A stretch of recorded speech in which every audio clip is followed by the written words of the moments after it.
Just learned a cold, hard lesson of reality because you didn't know this lesson before. Even though I was teaching you and telling you, you couldn't put that into practical reality because you have nothing to base it on because you've never experienced it before.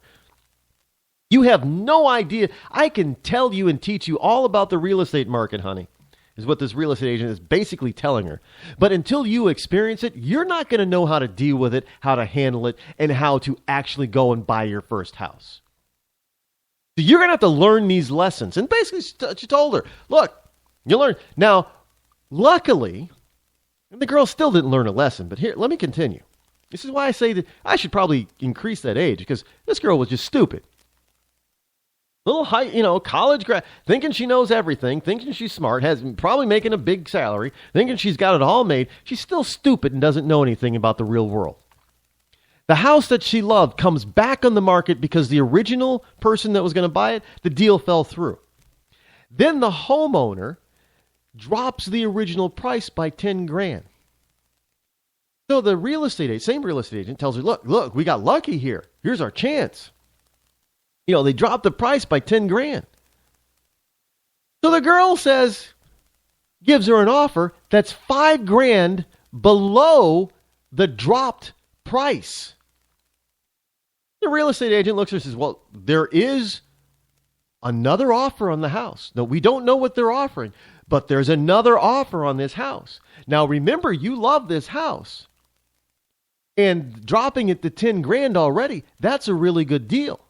The girl says, I want to stick with my price of $5,000 below their new asking price. Real estate agent says, okay. Then she comes back. The real estate agent, all dejected, and says, you lost the house. And again, she's like, oh, I really like that house. Well, here's your problem. First of all, you waited too long the first time it was available. And you lost it then because somebody else snatched it from you. And then God gave you a second chance on this one. And gave you the house back, even at a lower price than you were willing to spend on it the first time. And you blew it again by trying to undercut the homeowner who already dropped the price 10 grand because they wanted to move the house. And you knew that there was somebody else bidding on it, so there was no time for you to play games. And you wanted to play games. Strike number 2, honey. The real estate agent says to her, well, we've learned a few lessons here, haven't we? The next time that we find something for you, you're not going to wait 2 weeks to jump on it, are you? Girl says no. And if it's a competitive bidding process, you're not going to try to undercut them, are you? Girl says no. Because they don't know anything, folks. And you're going to tell me that they're the ones who are going to determine. If I'm a college professor, they're going to determine if I keep my job or not? Hell no. They're going to determine and tell me when they're going to take an exam? No. You show up when the exam was originally scheduled because there is no emergency here. Your feelings do not count. Sorry. They do not count. Because as we have found out, those feelings were unfounded in the first place. And you don't know that they're unfounded because you don't know anything. College presidents and college deans and college chancellors, that's when they have to be the adults. You know, these kids are going to go out there and they're going to vote for somebody. And they're going to vote not knowing anything. They're going to vote for the biggest jackass they possibly can. Hey, that's how we got Obama the first time. Because he's going to play to their feelings because he knows they didn't know anything. Obama wasn't stupid. He knows these kids didn't know anything. He could tell them anything and everything, and they'll believe at least 90% of it, and that's more than enough to convince them to vote for him. And they did. Because he did. We lost as a nation. Now you got some places like Washington, D.C. that want to allow 16 and 17-year-olds. Hell, they know even less than the 18 to 21-year-old. If that's at all possible.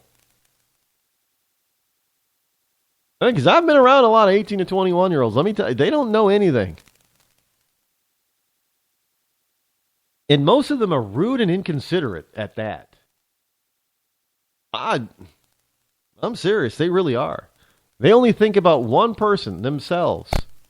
They're the most important thing. You know, it's what is it? There's a guy that used to drive a taxi. He says, you know what? Because he drove a taxi in a college town with a lot of college. But you know, he got out of being a taxi. He says, you know why I got out of being? Because I got so many runs to the college, and pick up fares at a college. You know, and I have to wait there 15 minutes for these kids. You know, you text them and you call them. You tell them you're there. Well, I'll be right there. I'll be right there. And 15 minutes later, they're still not down. They're still not in my car. I was losing money. And they all get, oh, sorry it took so long, but blah, blah, blah, blah. And I'm like, yeah, I guess it's all about them, huh? Because if they weren't ready to go, why did they call you? I don't know, says the taxi driver. I don't know. They're not thinking about anybody else but themselves.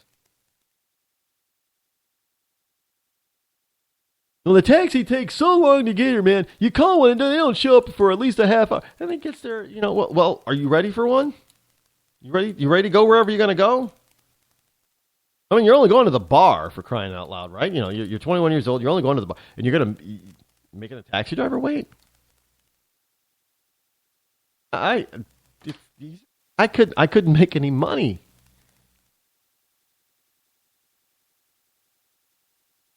Not going to mention the town, but college town here in New England. It was getting too many. I'm sure that's probably true of many in college towns that have to deal with college students, like, because they don't know anything, and they don't really care to know anything because they don't care about. All they caring about is their own little silly little feeling. By the way, did you know that? Here is a story. Mizzou. It is a Daily Caller. Mizzou students hallucinate KKK on campus.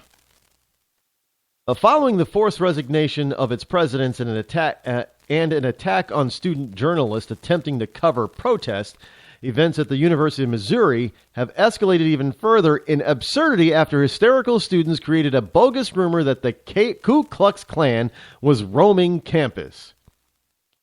Late Tuesday night, Twitter began to explode with students and others claiming that KKK members had been spotted walking around MU's flagship Columbia campus, and the rumors that have appear to have been given major life after MU student body president Peyton Head made a Facebook post declaring that the KKK sighting had been confirmed in that he was actively working with police and even the National Guard on the matter.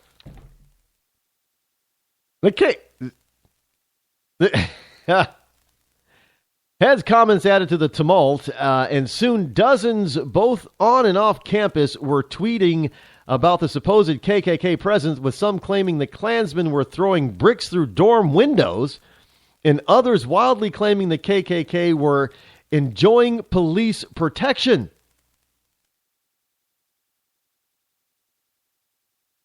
But it turns out the entire affair was an incident of mass hysteria. Barely an hour after the mania began, local police clarified that there was no evidence of any KKK activity on campus. Nobody was throwing bricks through windows. Nobody in a hood or claiming to be part of the KKK was beating up on black or other minorities. In fact, the police said we have found no evidence of anything related to the KKK on campus. Not only that, but despite heads claim to be working with the National Guard, Wiemeyer said the Guard was not present at MU at all. School officials as well did what they could to tamp down on the panic. Well, you can't tamp down on the panic if you just go ahead and capitulate to them and resign and quit and walk out. That's not tamping down the panic. But as I told you, this is proof that these kids don't know anything. They don't know how to temper their feelings. They don't know how to control their imagination. And somebody says, oh, I think I saw a KKK member. The KKK is on campus. Oh, my God, the KKK is here, everybody. Look, did you see the what? The KKK is throwing bricks through windows? Where? That's all it takes. Because they're too stupid and immature to figure it out. That's when it takes a calmer head, which is usually an adult, to come in and say, hold on, time out, settle down. Let's figure this out. Where'd you see the KKK? Where'd you see the Ku Klux Klan? And everybody's going to look around and say, I don't know. Well, who said they saw them? That's what always happens. But it didn't happen out there, folks. It didn't happen on Mizzou, at Mizzou. It didn't happen there. What happened was two men who have families to support resigned their jobs. They quit. Instead of teaching these kids a lesson, they quit.